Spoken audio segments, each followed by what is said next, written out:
Monaco existe depuis 700 ans. La Méditerranée lèche son rivage.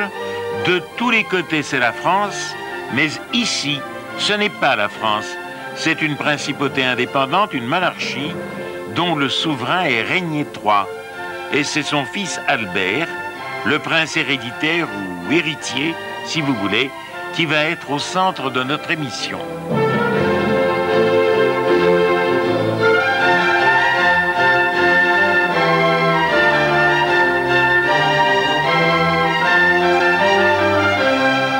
Je voudrais rappeler aux téléspectateurs le propos de Palais Royal. Il ne s'agit pas d'un documentaire sur une ville, aussi belle soit-elle. Vous pensez bien que des documentaires sur la principauté de Monaco, on en a tourné 100, sinon 1000. Il ne s'agit pas non plus du portrait d'une personnalité aussi haut placée et aussi sympathique soit-elle, ce qui est le cas cette fois-ci. Il s'agit bien plus simplement de pénétrer pour la caméra d'Antenne 2 et pour vous, de pénétrer à l'intérieur du palais et de demander à un prince qui y habite en permanence, dont c'est la résidence habituelle, de vous montrer un certain nombre de beaux salons, de belles pièces, de beaux meubles. Et si, au fil des images, le portrait de la personnalité qui est notre guide, votre guide, se dessine, eh bien, tant mieux.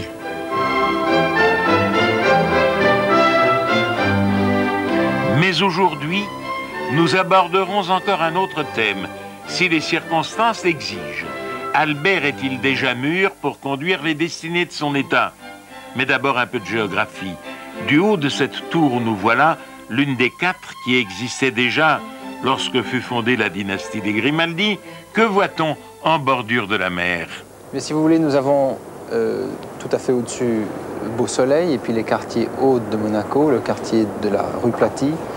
Et puis nous descendons vers la Condamine, vers le marché. Et puis nous avançons lentement vers les quartiers du port. C'est toujours la Condamine, bien sûr. Et on arrive presque à la limite de Monaco. Là-bas, un petit peu au-dessus, Monte-Carlo, avec le casino, bien sûr, l'hôtel de Paris et l'opéra. Oui, la plupart de ces bâtiments datent du siècle dernier, lorsque Monaco devint à la mode. Et puis, bien sûr, au loin, le Monte-Carlo Beach. Et puis, la presqu'île du Cap Martin. C'est-à-dire le territoire français. C'est-à-dire là, déjà le territoire français. Et puis, bien sûr, plus au loin, le territoire italien avec Bordighera et Vintimille. Passons à l'histoire. François Grimaldi, travesti en moine, s'empara jadis du château et en chassa des usurpateurs gibelins. Portant le blason des Grimaldi à losange rouge, Régnier Ier, qui commanda en 1304 l'attaque contre les ennemis flamands dans un combat de galères. Deo Juvente, avec l'aide de Dieu, c'est la devise trouvée par Lambert Grimaldi avec son épouse Claudine. Ils ont l'air angéliques, ils ne le seront pas tout à fait, mais ils sont beaux et communiqueront leur beauté à un grand nombre de leurs descendants. Charles III, en italien Carlo, fonda Monte-Carlo, la deuxième ville de la principauté. Albert Ier, grand navigateur et créateur du musée océanographique, dans la baleinière de son bateau l'Hirondelle. Louis II, général dans l'armée française avec la médaille militaire pour sa bravoure au feu. Et il y a 20 ans, Régnier III, Grâce et leurs enfants, Caroline, Stéphanie et Albert. Un an après le mariage Régnier-Grâce, lorsqu'un bébé s'annonça, le prince réunit une conférence de presse. Monseigneur, nous aimerions connaître les prénoms que vous avez choisis avec son Altesse Sérénissime la Princesse Grâce pour le nouveau-né. Vous savez que la question des prénoms a été résolue après un long débat entre la princesse et moi-même. Et finalement, nous sommes arrivés à une sélection. Si c'est un garçon, le petit prince s'appellerait en premier Grégoire, Georges, Pierre, Richard. Si c'est une fille, Caroline, Louise, Marguerite. Ce bébé sera une fille qui deviendra la super belle Caroline. Un an plus tard, ce sera un prince, Albert et non pas Grégoire. Proclamation sur les murs, joie générale et place d'armes des monégasques ravis. Les souverains présentent, lui, Caroline, vous l'avez reconnu, et Grâce, le jeune Albert, qui sera populaire dès sa naissance.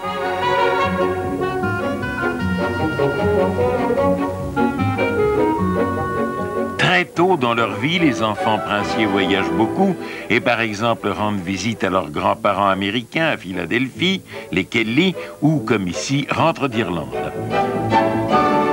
Le couple princier consacre un maximum de temps aux enfants. Ici, Albert, ayant carrément plaqué Caroline, se retourne vers son père en judo et Régnier joue le jeu en étendant son fils sur le sol. Mais le jeune prince héréditaire, futur souverain de Monaco, connaît déjà les gestes très officiels. Dès l'âge de 6 ans, il s'est dévoilé les plaques d'un geste souple et c'est déjà un champion incontesté pour couper les rubans.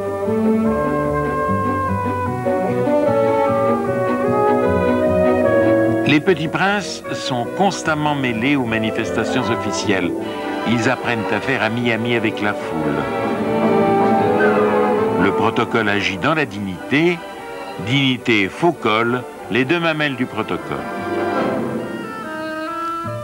On accoutume aussi les enfants à faire bon ménage avec les animaux. Ils y parviennent sans peine, chacun dans son style.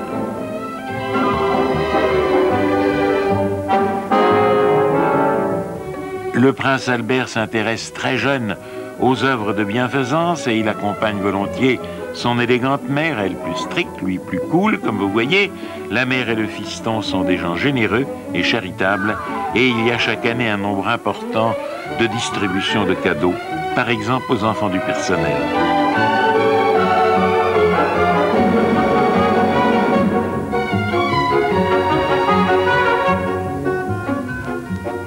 Dans les Alpilles, sur un éperon, le village des Beaux, c'est la Provence, les Arlésiennes le confirment.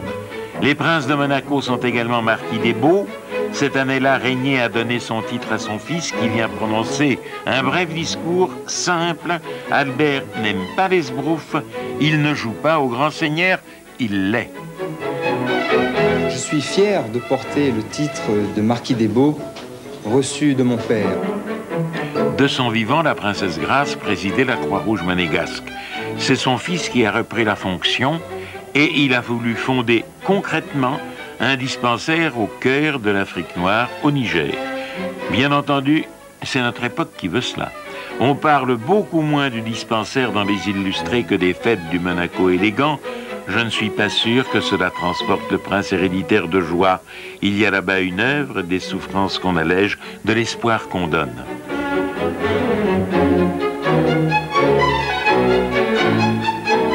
Caroline, passionnée de ballet, accueille sa famille à l'opéra. Bonjour ma chérie, bonjour mon père. Bonjour ma chérie, vas-tu bien depuis tout à l'heure?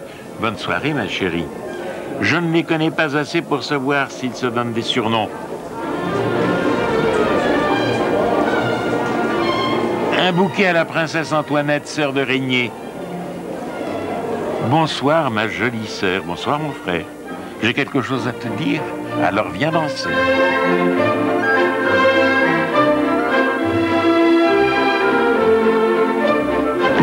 Comme tout État souverain, Monaco a sa musique militaire, signe distinctif le rythme, le casoar sur le casque et la fierté dans l'allure. À la fenêtre, les enfants de Caroline. Que pense-t-on dans la principauté de la famille princière de Monaco? Eh bien, il faut le demander aux gens et c'est pourquoi nous sommes en pleine rue. Il y a évidemment le bruit des moteurs qui passent, mais qu'est-ce que les... On ne peut pas l'éviter. Je voudrais... Madame, venez un petit peu. Dites-moi, est-ce que vous avez connu la princesse? Oui, je l'ai connue. Quel genre de femme était-ce? Merveilleuse, elle était merveilleuse. Merveilleuse? Oui, elle était merveilleuse. C'est une femme que j'adorais. Par quoi? Par sa beauté? Partout, par sa gentillesse. Elle n'était pas prétentieuse, ni rien de tout. Oui. Elle nous parlait comme une femme simple. Quelque chose. Et si bientôt le prince Albert vient ici aux commandes, est-ce qu'à votre avis, est-ce que vous le connaissez? Oui. Je l'ai vu naître. C'est pas possible. Oui. Comment ça se fait? Qui étiez-vous? Vous étiez quoi? Ne me dites pas que vous étiez la sage-femme, si? Non, mais je l'ai mis quand même. J'habitais à Monaco. Il est né en 58. Oui. Le 15 mars 58. Ça a été de grandes fêtes. C'est une grande fête. Albert, on aime très, très bien Albert. C'est un garçon simple, Il est dynamique, il fait tous les sports. Il danse avec le peuple du pays. Quand il y a un bal, il danse avec tout le monde. Est-ce qu'il a dansé avec vous? Non, pas encore. Non, jamais? Je suis trop vieille. Attendez, vous n'êtes pas trop vieille, ce n'est pas vrai. Vous êtes une femme pimpante et gaie. Est-ce que vous aimeriez danser avec lui? Oui. Alors je vous pose une question précise lorsqu'il viendra à la direction du pays. Est-ce qu'il est prêt? Oui, je crois bien. Oui? Oui, je crois bien. Son père l'a bien éduqué. Ah oui? Oui. Est-ce que c'est un garçon intelligent? Oui. Oui? Dans tous les points de vue. Ah oui? Oui. Comment le savez-vous? Parce que depuis des années, je le fréquente. Ah, très bien. Et est-ce que vous l'aimez? Oui. Oui? Toute la famille princière, j'aime. Oui. Le prince souverain nous reçoit à son bureau et c'est très aimable à vous. Pourriez-vous me dire quelles sont, à votre avis, les qualités principales du prince Albert, les qualités humaines? Alors je crois que ces qualités humaines sont des qualités d'abord de sociabilité, de gentillesse, de bon contact, de contact facile et de gentillesse, je crois que c'est ça. La grande cour intérieure, les ailes du palais sont édifiées en un rectangle paisible, tantôt le classicisme de la façade, tantôt des pierres sculptées. C'est la cour d'honneur, c'est la cour de cérémonie aussi et de différentes manifestations. Vos invités arrivent par ici? Les invités arrivent généralement par ici, enfin par les deux côtés. Cérémonie, le jour où le prince Albert fut fait colonel des carabiniers par le prince souverain.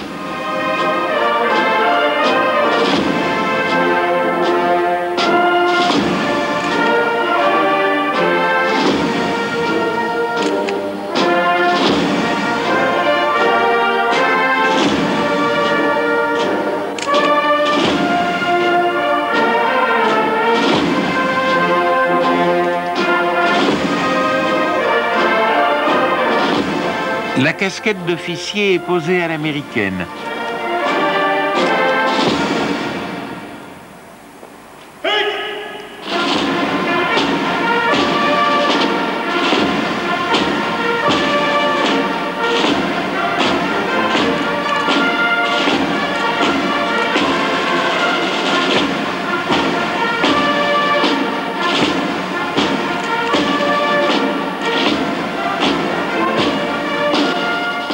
On dirait, c'est vrai, on dirait un peu un officier des États-Unis, sortant de West Point avec la démarche aisée d'un sportif en pleine forme.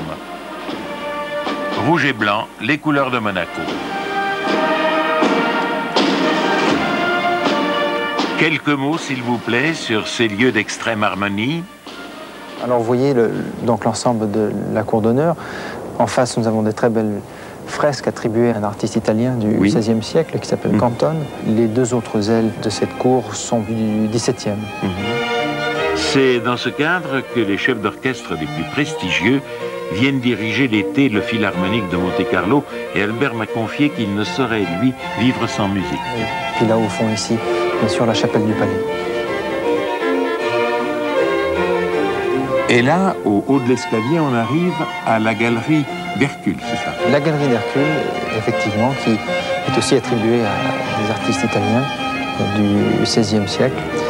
Et comme vous devriez le savoir, l'ancienne appellation de Monaco, c'est Portus Herculis, Port Hercule, puisque la légende veut que Hercule se soit arrêté en principauté lors de ses travaux.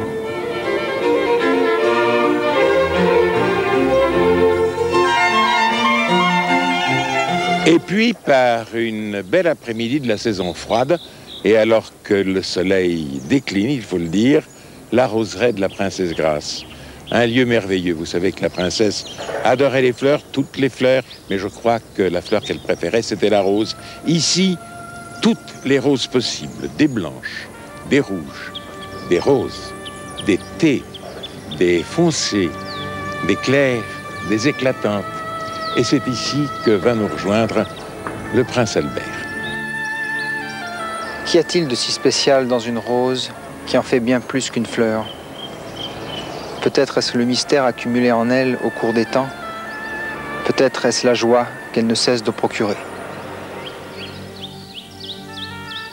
Monseigneur, merci d'être avec nous. Une question d'ordre général. Il y a une quarantaine d'années, Monaco se recroquevillait sur elle-même. J'ose pas dire que la principauté s'étirait, mais il y a un petit peu de ça. Et puis est arrivée, au contraire, une période où Monaco est devenu le point de mire du monde entier. À votre avis, c'est une question de chance, de hasard, de beaucoup de travail, ou bien le charisme exceptionnel de la princesse Grâce explique-t-il tout? Le mariage de mes parents, il est certes pour beaucoup, et ma mère, comme vous l'avez souligné, était une femme exceptionnelle, et je pense que son charisme a beaucoup joué. Je crois qu'elle n'était pas seule, je crois aussi que mon père, lorsqu'il a pris en main les destinées de la principauté, était déjà animé d'une passion et d'un esprit d'entreprise aussi hors du commun. Et je crois que c'est grâce à sa gestion, grâce à la gestion du gouvernement princier et des instances dirigeantes de la principauté que nous nous sommes développés un petit peu dans tous les domaines, mais surtout dans le domaine touristique, artistique et puis un petit peu industriel aussi.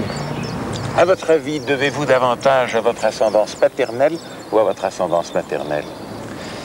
Si vous voulez, on m'a souvent posé la question. J'imagine bien. Eh bien, à propos, Monseigneur, quelle est la question qu'on vous pose le plus souvent? Je pense que c'est quand est-ce que vous allez succéder à votre père? Et puis, juste après ça, quand est-ce que vous allez vous marier? Oui. Donc, non, mais pour revenir à votre question, je crois, bien sûr, je me sens de culture méditerranéenne, de culture française, mais j'ai une très grande partie américaine et j'en suis très fier. Mais... Vous êtes totalement bilingue. Le français, vous le connaissez merveilleusement puisque c'est votre langue maternelle. L'anglais, c'est aussi votre langue maternelle. Je suppose que les princesses Caroline et Stéphanie sont dans le même cas que vous. Absolument. Quelle langue parlez-vous normalement?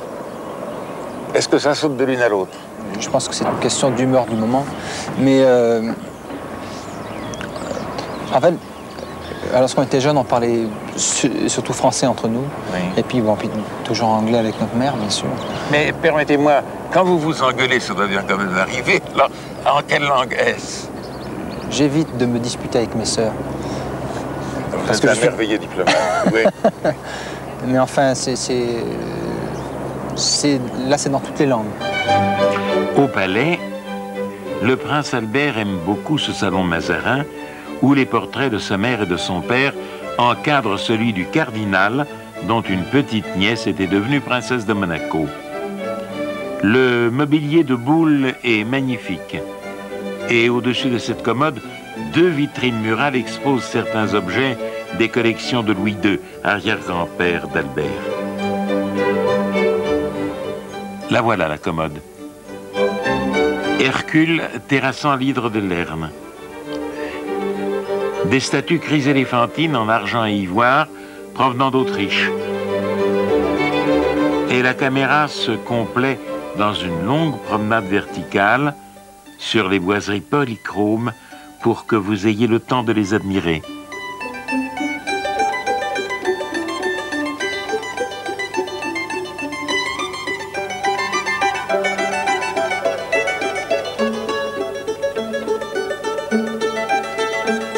Nous allons dans une seconde jeter un dernier coup d'œil sur le secrétaire de Boule et sur les coffrets, tandis que Mazarin, regard vivant et moustache ironique, veille sur ces splendeurs jamais montrées de près. Mais essayons de connaître davantage le prince. Alors ici, où sommes-nous? Nous sommes dans le Salon Bleu. Cette pièce a été refaite plusieurs fois au cours de ces dernières années, surtout le sol. Oui, c'est magnifique marbre italien. Et puis vous avez ici de magnifiques portraits. Vous avez le portrait de Louis XV. Le bien-aimé, oui. Oui. De l'autre côté, de Marie Leschinska. Son épouse. Voilà. Oui. Et puis cette pièce sert surtout pour des réceptions. lors de notre fête nationale, mais aussi lors d'autres grandes manifestations. Lorsque le président de la République est venu ici, c'est en partie dans cette pièce que se sont déroulées les différentes cérémonies. Est-ce que c'est ici que vous recevez, par exemple, votre anniversaire du mois de mars? Ah non, mon anniversaire est une chose beaucoup plus intime, beaucoup plus décontractée, donc cette pièce n'est pas utilisée pour des dîners intimes. Quelle était, je reviens à votre jeunesse, quelle était la matière que vous préfériez au lycée? J'étais toujours fasciné par l'histoire et la géographie, et puis par les langues vivantes. Je crois que c'était surtout là mes points forts. Vous parlez, nous le savons, tout le monde le sait, le français et l'anglais. Vous parlez également d'autres langues. Est-ce que... Sprechen Sie Deutsch? Est-ce que vous parlez allemand? Un bisschen. Un bisschen. Bon accent. Où l'avez-vous appris? Je l'ai appris à l'école, mais c'est surtout au cours de séjours en Allemagne, en Autriche ou bien en Suisse où je l'ai perfectionné. Et vous parlez l'italien, bien entendu? Io parlo italiano anche. Et parle italien. Alors là, c'est un petit peu plus facile ici, puisqu'on est près de l'Italie. Il y a beaucoup d'Italiens à Monaco. Et puis, il y a la langue du pays, la langue monégasque. C'est une discipline qui est en pleine expansion ici en Principauté. Me diga que habla usted espagnol también, vous parlez également espagnol? C'est un poquecito. Un poquetito. Vous n'avez d'accent dans aucune langue. Parlez-vous une langue slave, le russe, par exemple? Je ne parle pas le russe. Je vais quand même vous apprendre un mot. Vous qui vous mouvez si souvent dans le milieu des sports de glace, quand vous voudrez dire un mot aimable à une patineuse sur glace soviétique, vous lui direz, aussi langoureusement que possible, Daragaya. Daragaya. Très bien, pas d'accent, toujours. Ça veut dire, c'est entre ma chère et ma chérie. Parfait. Monseigneur, comme sportif de haut niveau, vous devez pratiquer ou vous astreindre à une discipline alimentaire. Oui, oui, bien sûr. Que mangez-vous? J'essaye de manger des repas équilibrés, le moins de sauce possible, le moins de friture possible. On essaye de varier, bien sûr, les féculents et puis les protéines. Êtes-vous gourmand? J'ai la réputation d'être gourmand, oui. Bien que ça ne se voit pas à première vue, mais j'aime bien manger. En somme, vous êtes gastronome? Oui. Donnez-moi un plat que vous aimez, comme ça on saura tout de vous. Oh, si vous voulez, le premier qui me vient à l'esprit, mais enfin, il y en a beaucoup d'autres, c'est la brandade de morue. Ah oui? Oui. Avec pas mal d'ail ou... Avec une pointe d'ail. Une pointe. Qui est-ce qui s'occupe d'ordonnancer les repas au palais? Qui est-ce qui choisit? Il y a un cuisinier-chef ou... Oui, bien sûr. C'est mon père, généralement, qui choisit le menu. Le prince souverain est-il gastronome aussi? Ah oui, oui. Il a cette réputation, d'ailleurs, mais j'aurais pu le confirmer. Quel est le défaut que vous ne pardonnez pas chez les gens? C'est le manque de franchise. Et vraiment, ce qui me désole le plus de constater chez les gens, c'est la jalousie. La jalousie à votre égard, c'est impossible. Vous êtes prince héréditaire, futur chef d'État. C'est généralement pas à mon égard, oui. Mais ça m'énerve de voir que les gens sont jaloux pour enfin souvent pour des broutilles vis-à-vis d'autres personnes. Dans la famille royale britannique, on dit « never explain, never complain », n'expliquez jamais, ne vous plaignez jamais. Autrement dit, traduit en français de tous les jours, ne répondez pas aux insultes, ne faites pas de procès. Est-ce aussi votre opinion? Oui, c'est une ligne de conduite qui nous a, enfin, que nous avons suivie toutes ces années, ma famille et moi. Il y a des moments où il faut réagir face à certaines attaques calomnieuses. Mais ces instances sont heureusement rares. Et bien sûr, la plupart du temps, nous laissons passer pour ne pas donner justement trop d'importance à ces quelques petites attaques. Mais il vous arrive de contre-attaquer?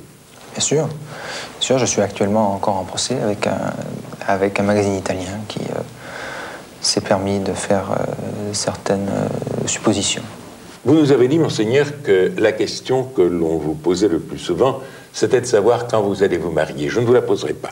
Mais lorsque vous aurez choisi la compagne de votre vie, quelles sont les 3 qualités principales que vous souhaiteriez trouver en elle? Ça va se résumer en 3 mots brefs. Oui. l'intelligence, la générosité et l'humour. Dans votre esprit, monseigneur, est-ce que le mariage du prince héréditaire est une condition indispensable à la transmission éventuelle des pouvoirs? Non, ce n'est pas une condition préalable, mais c'est un facteur important, certainement. Il faut que le prince Albert me succède avec l'intention, ou tout au moins la manifestation d'assurer sa descendance. Ça, c'est primordial. J'aimerais mieux qu'il me succède marié que célibataire. Je pense que ce serait... la population aussi le souhaiterait certainement, parce que je crois que ce qui est important à Monaco, c'est le côté familial. La famille du prince est associée étroitement à la population, c'est un peu leur famille. Alors je crois qu'ils sont très... Enfin, ils sont très conscients et très alertés sur la situation familiale.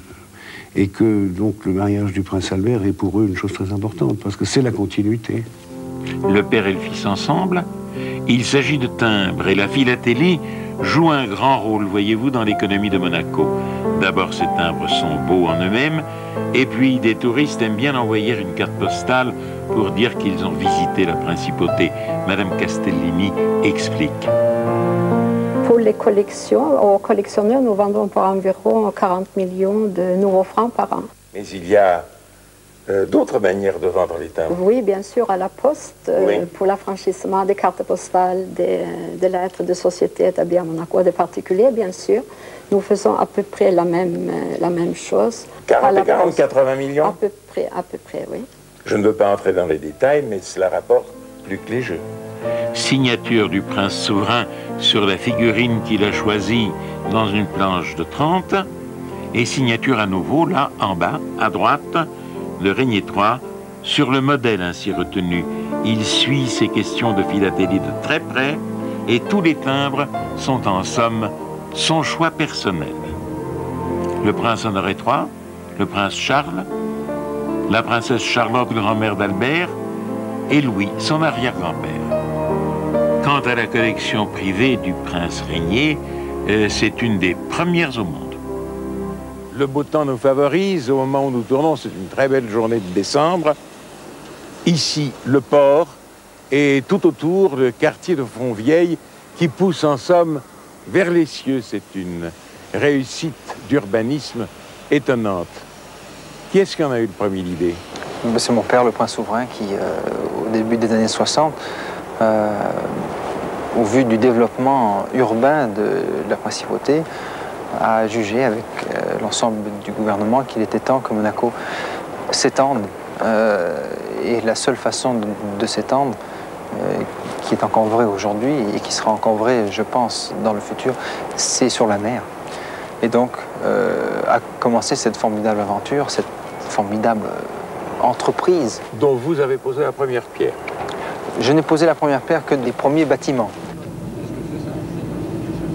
Ce terre-plein de Fontvieille, donc 22 hectares. 22 hectares, ça représente... Pris sur la mer, ça représente en gros une augmentation de à peu près 15% du territoire monégasque. Ça ferait 12 ou 14 départements français au prorata, si je puis dire. C'est comme si la France avait augmenté 12 ou 14 départements, c'est beaucoup. Oui, c'est énorme. C'est formidable. Les travaux continuent? Les travaux continuent à l'ouest du terre-plein, du développement. Oui. Il y a encore quelques opérations immobilières qui sont en cours.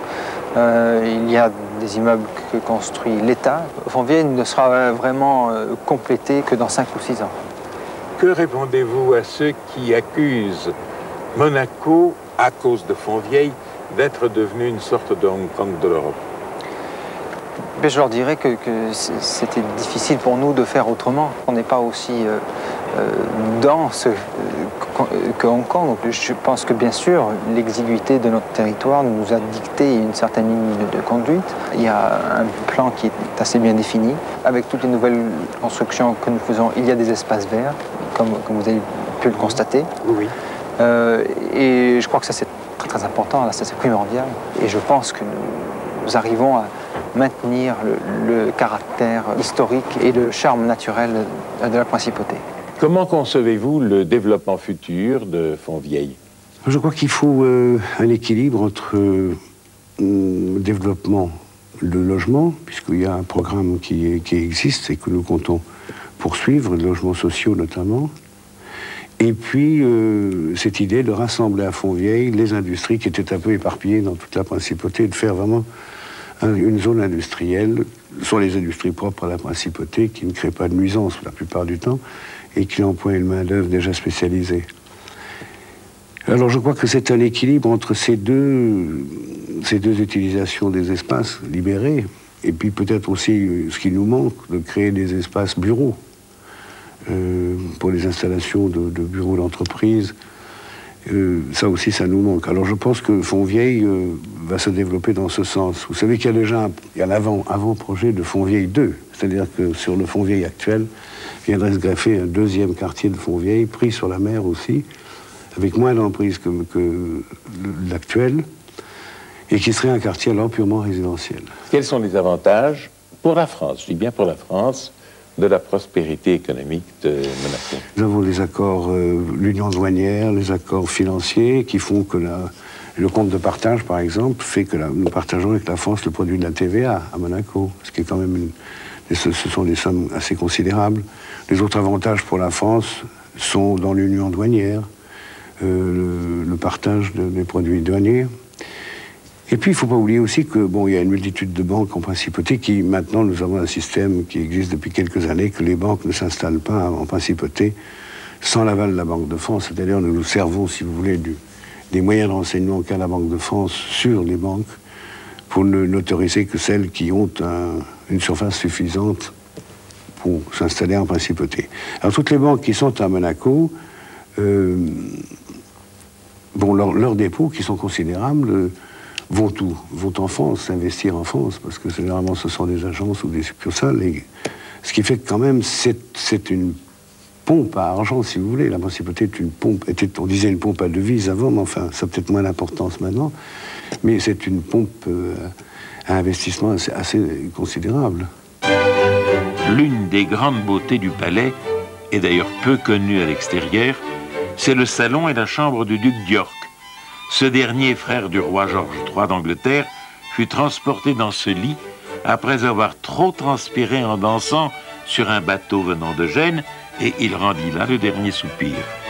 Au-dessus du baldaquin, je vais vous dire, j'adore les plafonds peints et les personnages, humains ou animaux, qui semblent vivre, tant les couleurs sont fraîches, même s'ils sont un peu haut perchés.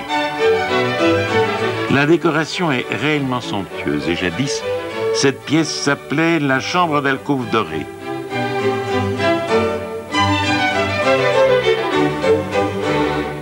À côté du lit, l'aigle conquérant, les ors et les peintures. Il faut quelques instants au regard pour s'accoutumer à tant de beautés diverses. La petite table est un meuble historique. C'est là que sont signés les actes officiels importants de la principauté, comme le montre un court extrait de l'époque du noir et blanc. Régnait III, dans un instant la princesse Antoinette, sa sœur, et c'est ici qu'il y a une quinzaine d'années, Fouad d'Égypte épousa la princesse Fadila. J'adore, là, contre le mur, un meuble à 3 portes du XVIIe siècle français, avec des incrustations de pierre dure polychrome.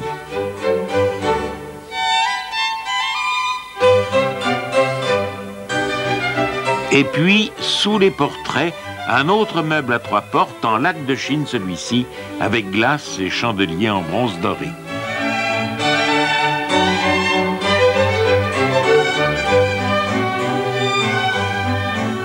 Au-dessus de la pendule dite tête de poupée de style Louis XIV, un enfant tient un candélabre.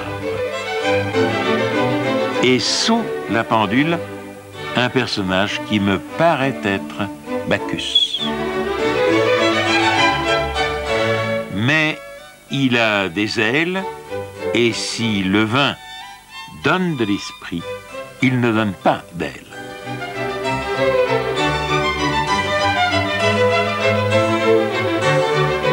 Alors là, on change de cadre, tout à fait, on va ailleurs, on va au bureau du prince Albert où il nous reçoit.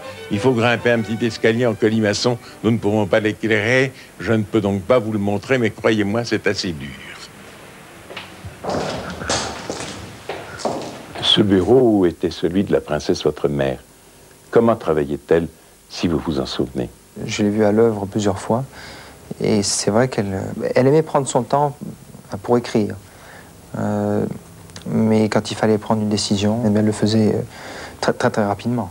Est-ce que vous vous rendez compte de l'exceptionnelle aura mondiale qu'avait la princesse, votre mère? C'était l'une des 2 ou 3 personnes les plus populaires, les plus aimées, je dirais même les plus adorées du public. On se rend compte mal, puisqu'on ne l'a vu que d'une certaine façon. J'ai vu la plupart de ses films. J'ai vu des photos d'elle étant jeune. Mais en tant que ses enfants, bien sûr, on était fiers d'elle. Et bien sûr, on l'admirait d'une certaine façon, mais on ne pouvait la voir que d'un point de vue familial, si vous voulez, et d'un point de vue affectif. Lorsque vous la voyez dans un de ses films, quelle impression ressentez-vous? Ça a toujours été difficile de dissocier la grande actrice qu'elle était et la mère. Je me suis toujours dit, tiens, ah oui, c'est ma mère, là. Alors c'était toujours un petit peu difficile, un petit peu insolite de voir ces films.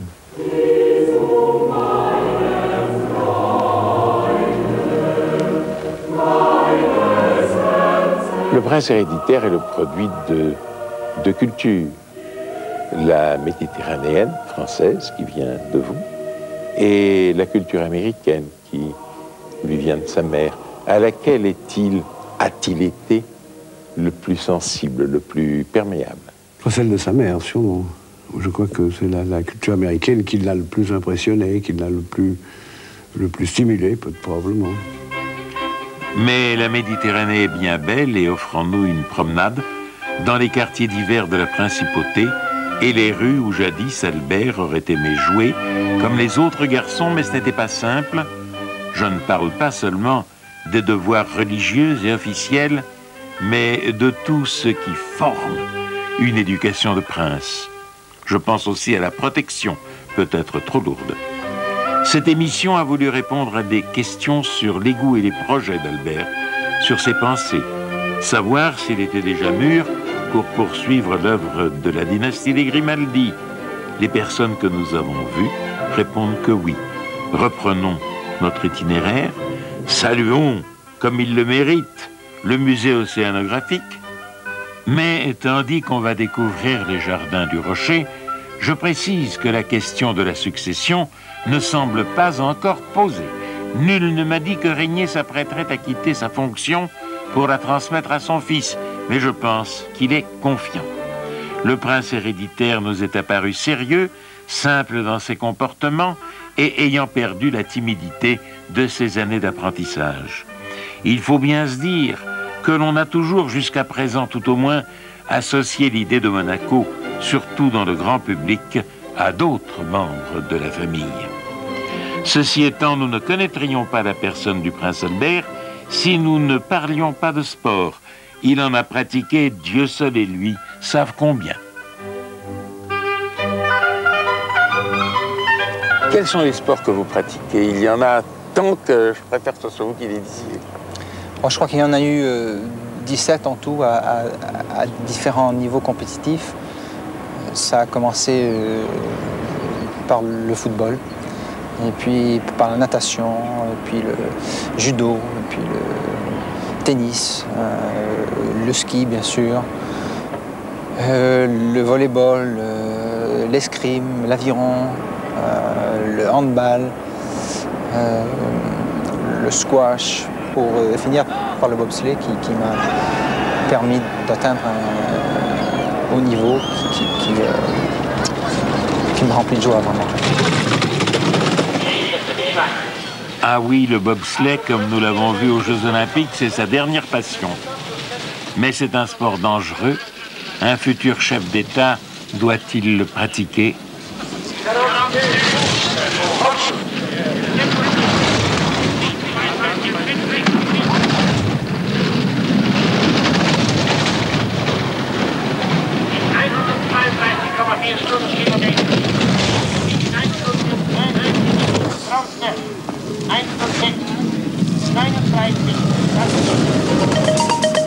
Rester en forme exige un entraînement physique quotidien et sévère.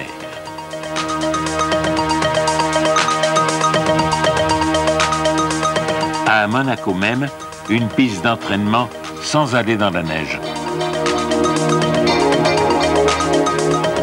Il faut soigner de près son matériel et exercer son corps en permanence, sans oublier les devoirs de sa charge. Tout cela en représente des occupations diverses.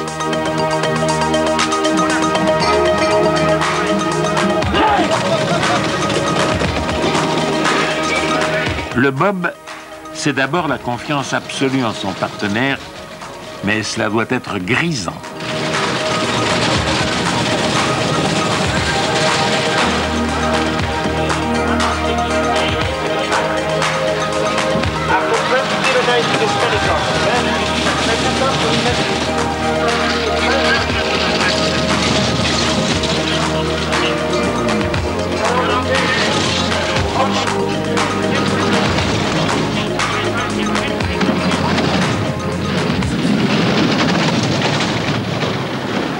Nous surplombons une partie du parcours du Grand Prix automobile de Monaco. Exactement.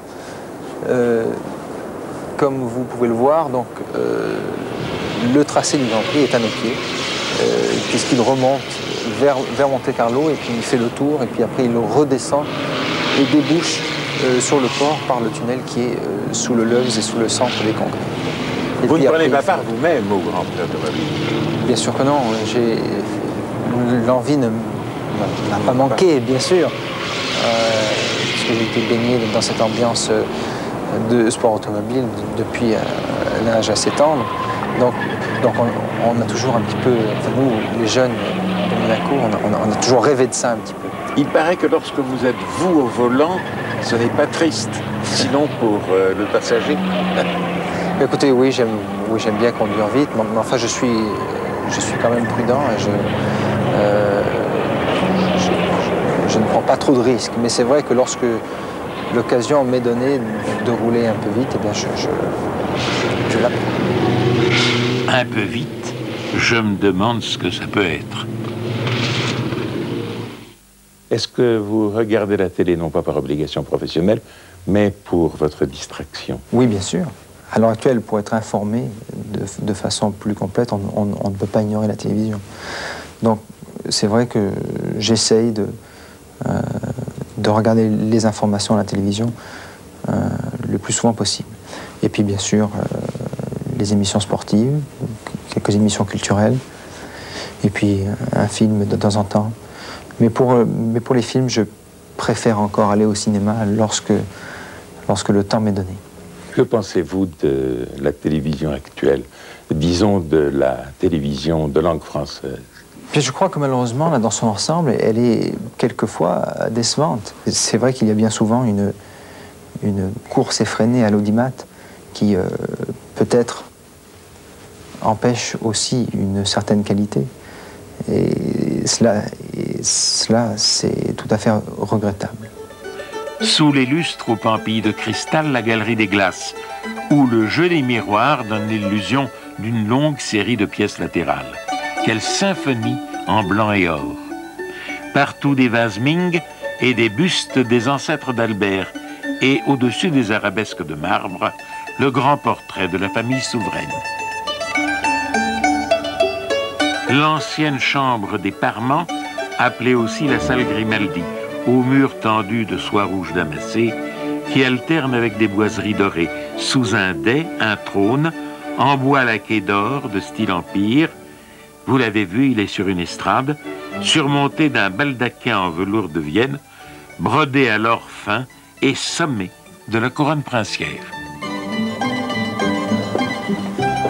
Alors ici, nous pénétrons dans la salle du trône. Oui. Celle du trône qui sert aussi pour des grandes réceptions, pour des grandes manifestations.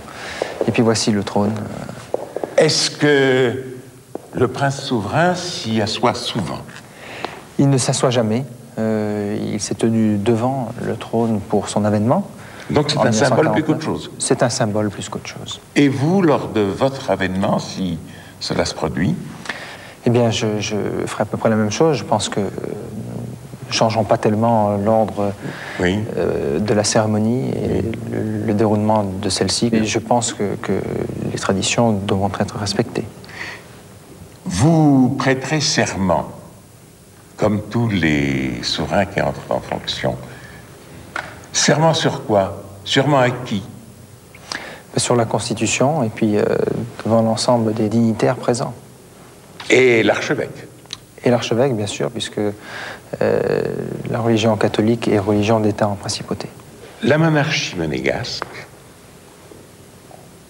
est absolument légale de toutes les autres monarchies européennes. Il y en a 7 ou 8. Est-ce que cela, vous le ressentez lorsque vous êtes en compagnie de vos, je ne sais pas s'il faut dire collègues ou confrères, les souverains? Je sens bien sûr une sympathie et une très grande cordialité qui règne entre nous tous.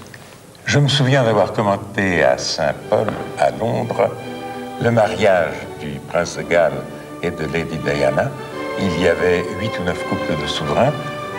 Votre père, je crois, était souffrant à l'époque et vous étiez au bras de la princesse, votre mère, et vous, pardonnez-moi l'expression, vous meniez le peloton des souverains. Vous étiez au premier rang. Oui, c'est vrai, c'est un souvenir extraordinaire pour moi.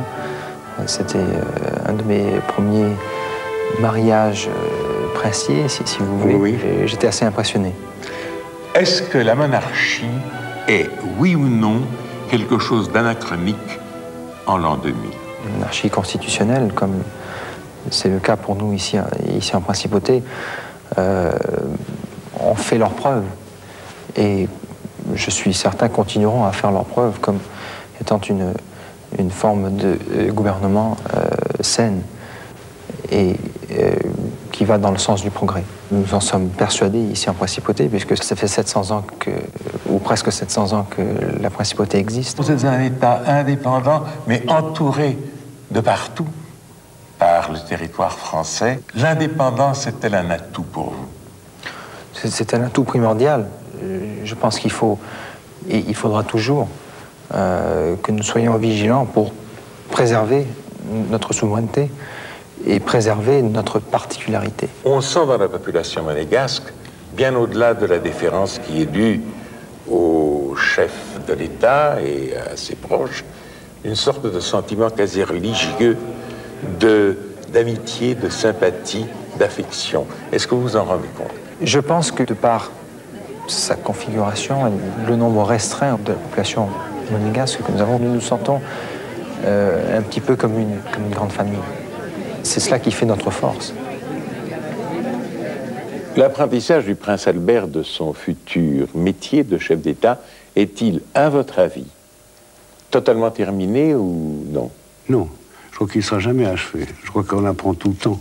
Je crois que c'est une fonction qui évolue avec le temps, avec les habitudes, avec les coutumes. Je crois que c'est très difficile de dire qu'il est achevé et qu'on est complètement armé pour affronter tous les problèmes. Je crois qu'on n'est jamais vraiment prêt, on ne se sent jamais prêt à une tâche comme celle-là tant qu'on n'y est pas confronté directement. Je crois qu'on a beau faire toute la préparation que l'on veut, et j'ai eu la chance de faire beaucoup de choses déjà dans ma vie et d'être exposé à beaucoup d'expériences différentes. Mais vous savez, il y a toujours une petite part de doute tant qu'on n'est pas confronté à un événement. Mais je crois que c'est Nietzsche qui disait c'est la certitude qui tue, pas le doute.